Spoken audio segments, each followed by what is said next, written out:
Hello welcome अस्सलाम वालेकुम आदाब दोस्तों, उम्मीद है आप लोग खैरियत से होंगे। दोस्तों आज का वीडियो जो है सहायक उर्दू अनुवादक का जो 3306 पोस्ट वैकेंसी आने वाला है उससे मुताल्लिक जो सिलेबस है उससे संबंधित हमने पहले वीडियोस में भी चर्चा किया हुआ है। लेकिन आज के वीडियो में जो हम बात करने वाले हैं, जो आपका सिलेबस है उसमें आपका जो मेन पेपर में जो प्रश्न पूछा जाएगा, जो सवाल आएगा वो आपके इन टॉपिक से आएगा। और इसकी हम जो है वीडियो शुरू कर रहे हैं आज से। ये हमारा पहला वीडियो होगा इसकी तैयारी का। तो क्लासेस आप लोग जितने भी तैयारी करना चाहते हैं वो सारे के सारे रेगुलर अटेंड करें, रेगुलर वीडियोस को देखें और तैयारी शुरू कर दें। ग्रामर की क्लासेस जो है आपके ऑलरेडी चल चुके हैं, चल रहे हैं। वो आपका 9th हो, 10th हो, 11th हो, 12 हो, या फिर आप किसी भी कंपटीशन एग्जाम की तैयारी कर रहे हो और आपका अगर उर्दू है और उर्दू ग्रामर से प्रश्न पूछा जाता है तो आप जो है उर्दू ग्रामर फॉर ऑल का प्लेलिस्ट से जाकर वीडियोस को देख सकते हैं। तो आज हम सहायक उर्दू अनुवादक यानी मुआविन उर्दू मुतरजिम का जो सिलेबस है और उससे जो क्लासेस होने वाले हैं, कौन कौन से टॉपिक्स पर होंगे, उस चीज़ को आज हम लोग डिस्कस करते हैं। तो चलिए शुरू करते हैं। जो सबसे पहला है ये मेन पेपर का जो मेन एग्ज़ाम जो होगा उसका एक सिलेबस है और उसी के हिसाब से हम लोग तैयारी करनी है। उर्दू ग्रामर पहले पूछा जाएगा, आपको उर्दू ग्रामर से क्वेश्चन आएगा, फिर आपका उर्दू में तलखीस आएगा और फिर मजमून निगारी आएगा। ठीक है, तो उर्दू ग्रामर में क्या क्या आएगा, आपको नहू आना चाहिए आएगा, यानी इल्म नहू, उसके बाद इल्म सर्फ, वाहिद व जमा आएगा, तज़कीर व तानीस यानी मुज़क्कर मुअन्नस, अज़दाद, जिद और उसी तरह से ज़रबुल मसल। ये सारे उर्दू ग्रामर से आपको सवाल आने वाला है। ठीक है, ये ऑब्जेक्टिव में भी यही सारा चीज़ आपको पूछा जाएगा। जो पहला पीटी का एग्ज़ाम होगा उसमें ये सारे चीज़ जो उर्दू ग्रामर का इस सेक्शन से पूछा जाएगा। ठीक है, और मेंस का जो एग्ज़ाम होगा उसमें भी आपका ये सारा चीज़ पूछा जाएगा। ऑब्जेक्टिव में आपका इल्म नहू और इल्म सर्फ का जिक्र नहीं है, हो सकता है कि उसमें भी इससे प्रश्न आए। ठीक है, उसी तरह से आपका उर्दू में तलखीस और मजमून निगारी ये आपका मेंस में ही आने वाला है। तो हम लोग एक साथ सबको करेंगे ताकि हमारा पीटी की भी तैयारी हो जाए और मेंस का भी तैयारी हो जाए। तो चलिए हम लोग सबसे पहले आज जो हम शुरू करने वाले हैं वो है इल्म नहू। तो सबसे पहले हम लोग जो है इल्म नहू से शुरू करते हैं। और आपको मालूम होगा कि उर्दू कवायद के जो अज्जा है आपका इल्म सर्फ, इल्म नहू, उसकी सबसे पहला आपका इल्म हिज्जा मान लीजिए। यहाँ पर इल्म हिज्जा, इल्म सर्फ, इल्म नहू, इल्म बलागत और इल्म उरूज। ठीक है, तो ये सारे जो है उर्दू कवायद के अज्जा हैं। आप शुरू के क्लासेस आप वीडियोस हमारे देखेंगे तो उसको आपके यहाँ पे मिल जाएगा ये सारी चीज़। तो इसी का जो हिस्सा है ये इल्म नहू, इससे मुतालिक हम लोग बात करने वाले हैं। तो इल्म नहू क्या है? दरअसल इल्म नहू ऐसा इल्म है जिससे हम जुमलों की बाहमी तरकीब और उसके बीच के ताल्लुक़ को समझने की कोशिश करते हैं। ये इल्म नहू के ज़रिए, यानी कि हम जब बात करते हैं या लिखते हैं तो जुमलों में किसी तरह की कोई गलती ना हो, इससे मुतालिक हम इल्म नहू में बहस करते हैं। ठीक है, तो इल्म नहू के हिसाब से हमने जो है सबसे शुरुआत करनी है किस चीज़ से? लफ्ज़ से शुरुआत करनी है। तो लफ्ज़ क्या होता है? हमने देखा था कि जो भी इंसान अपने ज़बान से बोलता है उसे क्या कहते हैं? लफ्ज़ कहते हैं। ठीक है, तो अब लफ्ज़ हरूफ से बनता है, ये हमने इल्म हिज्जा में पढ़ा है। इल्म हिज्जा में हमने क्या पढ़ा है? जितने भी हरूफ तहजी है, हरूफ तहजी के मिलने से क्या बनता है? लफ्ज़ बनता है। और उसमें हमने देखा था कि लफ्ज़ दो तरह के होते हैं, एक मौजू और एक मुहम्मल लफ्ज़ होते हैं। ठीक है, एक क्या होते हैं? एक मौजू लफ्ज़ होते हैं, एक मौजू, और दूसरा क्या हो जाता है आपका? मुहम्मल लफ्ज़। ठीक है, ये दो लफ्ज़ हो गए, लफ्ज़ के दो किस्म, मौजू लफ्ज़ और मुहम्मल लफ्ज़। तो ये जो मौजू लफ्ज़ है ये आपके दो किस्म के हो जाते हैं इल्म नहू के अंदर। एक हो जाता है मुफरद लफ्ज़ और दूसरा क्या हो जाता है? मुरक्कब लफ्ज़। ठीक है, मुफरद लफ्ज़ और मुरक्कब लफ्ज़। ठीक है, मुफरद लफ्ज़ क्या होता है? मुफरद का मतलब सिंगल, अकेला। ठीक है, और मुरक्कब मतलब जुड़ा हुआ होता है। तो मुफरद लफ्ज़ यानी इस लफ्ज़ से ही पता चल जाता है कि मुफरद लफ्ज़ किसे कहेंगे और मुरक्कब से ही पता चलता है कि किसे कहेंगे।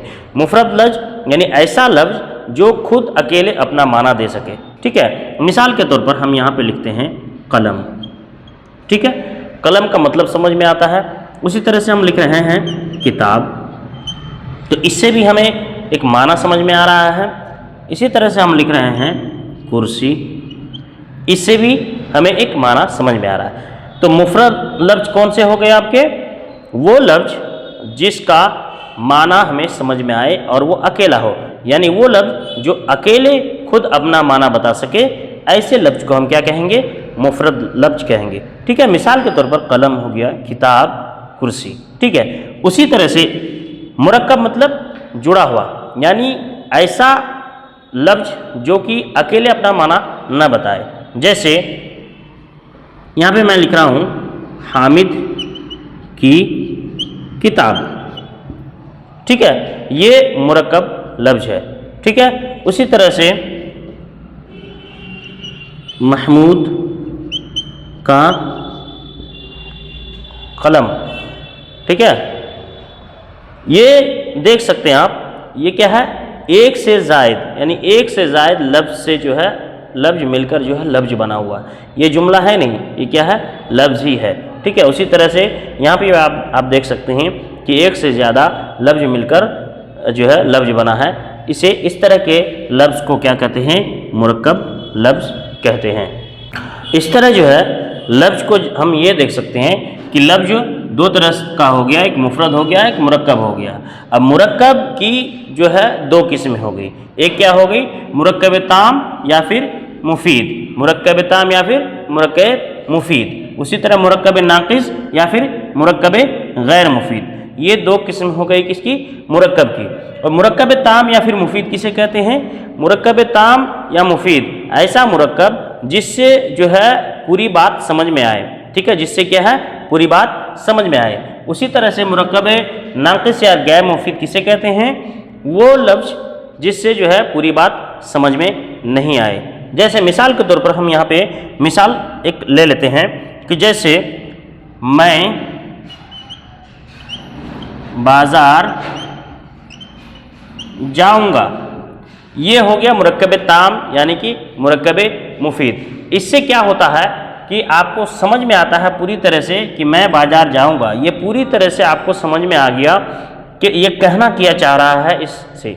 और इसी को जो है क्या कहते हैं? इसी को कहते हैं आपका जुमला कहते हैं। इसे क्या कहते हैं? जुमला। तो मुरक्कब ताम या मुफीद को क्या कहेंगे? मुरक्कब ताम या मुफीद को क्या कहेंगे? जुमला कहेंगे। ठीक है, अब मुरक्कब नाकिस या गैर मुफीद वो जो है लफ्ज़ जिससे जो है आपका या लफ्ज़ का वो ग्रुप जिससे आपको पूरी तरह से बात समझ में नहीं आए, तो उसे क्या कहेंगे? मुरक्कब नाकिस। जैसे ज़ैद का लड़का, ये आपको पूरी बात समझ में नहीं आ रही है, ये पूरी बात और मुकम्मल तौर पर समझ में नहीं आ रहा है। इसी तरह से एक मिसाल अगर हम और ले लें तो यहाँ पे ये कह सकते हैं जैसे कि सफ़ेद टोपी। तो ऐसे जो है अल्फाज को क्या कहेंगे? मुरक्कब नाकिस कहेंगे। क्योंकि देखिए ये लफ्ज़ की किस्म है, लफ्ज़ की किस्म क्या है? मुफरद हो गया, फिर क्या हो गया? मुरक्कब हो गया। अब मुरक्कब में क्या हो गया? मुरक्कब ताम, मुरक्कब मुफीद, और दूसरा हो गया मुरक्कब नाकिस या फिर गैर मुफीद। तो मुरक्कब ताम मुफीद में क्या हो गया? मैं बाज़ार जाऊंगा, और इसी को क्या कहते हैं? जुमला। तो यानी कि मुरक्कब ताम या मुफीद को हम क्या कहेंगे? जुमला कहेंगे। और मुरक्कब नाकिस गैर मुफीद का मिसाल जैसे ज़ैद का लड़का, सफ़ेद टोपी वगैरह, तो इसे मुरक्कब नाकिस या फिर गैर मुफीद कहते हैं। तो अब जो है मुरक्कब नाकिस यानी कि गैर मुफीद की कुछ किस्में हैं, उसको हम लोग सरसरी तौर पर देख लेते हैं, तो आपको एक आइडिया जहन में आ जाएगा। अगर सवाल आता है इसमें से तो आपको वो सवाल क्लिक कर जाएगा। ठीक है, तो मुरक्कब नाकिस और गैर मुफीद जिसे कहते हैं उसकी जो किस्म है उसमें मुरक्कब इजाफी है, मुरक्कब तौसीफ़ी। नाम से आपको समझ में आ जाएगा, आप चीज़ों को सिर्फ एक बार समझने की कोशिश कीजिए। इजाफी जिसमें इजाफत हो, तौसीफ़ी जिसमें सिफत हो, अददी जिसमें आपका काउंटिंग हो, गिनती हो। उसी तरह से मुरक्कब तमीज़ी, इशारी, हाली, इस्तिस्नाई, उसी तरह से तशबीही, उसके बाद मुरक्कब बदली, मुरक्कब ताकीदी, बयानी, निदाई और अतफ़ी। अगर इन तमाम जो है अक़साम है, इससे मुतालिक अगर आपको डिटेल वीडियो चाहिए तो आप कमेंट बॉक्स में ज़रूर लिखें। इससे मुतालिक अलग से एक स्पेशल डिटेल वीडियो मैं आप लोगों के लिए बनाकर डाल दूँगा। ٹھیک ہے، یہاں تک کافی ہے اس کے لیے، آپ کے ایگزام کے لیے۔ تو آپ جو ہے اور بھی ویڈیوز جو اس کے بعد علم صرف، اس کے بعد پھر قواعد چلنے والا ہے، تو تمام ویڈیوز کے لیے آپ چینل کو سبسکرائب ضرور کر لیں، نوٹیفیکیشن کو آن ضرور کر لیں، اور کنٹینیو چینل کو وزٹ کرتے رہیں۔ جو واٹس ایپ اور ٹیلی گرام کا جو چینل لنک اور گروپ کا لنک دیا ہوا ہے ڈسکرپشن میں، آپ اسے بھی وزٹ کریں۔ اور grammar, Urdu grammar for all کا جو آپ کا ایک پلے لسٹ ہے، جو ایک کلاسز آلریڈی چل رہا ہے، جو کہ آپ 10th ہو، 11th ہو، 12 ہو، یا پھر کسی بھی طرح کا کمپٹیٹیو ایگزام ہو جس میں اردو ہے، تو اس جو ہے ان ویڈیوز کو بھی آپ لگاتار دیکھتے جائیں، تو آپ کا گرامر کا بھی تیاری اور ریویژن ہوتا جائے گا۔ اپنے تمام دوستوں کو اور اپنے بھائیوں کو، اپنے احباب کو، جس کی جو بھی تیاری کر رہے ہیں، چاہے بورڈ کی تیاری کر رہے ہیں، چاہے کمپٹیشن کی تیاری کر رہے ہیں، اسے بھی آپ ہمارے چینل کے ساتھ ضرور جوڑیں۔ بہت بہت شکریہ۔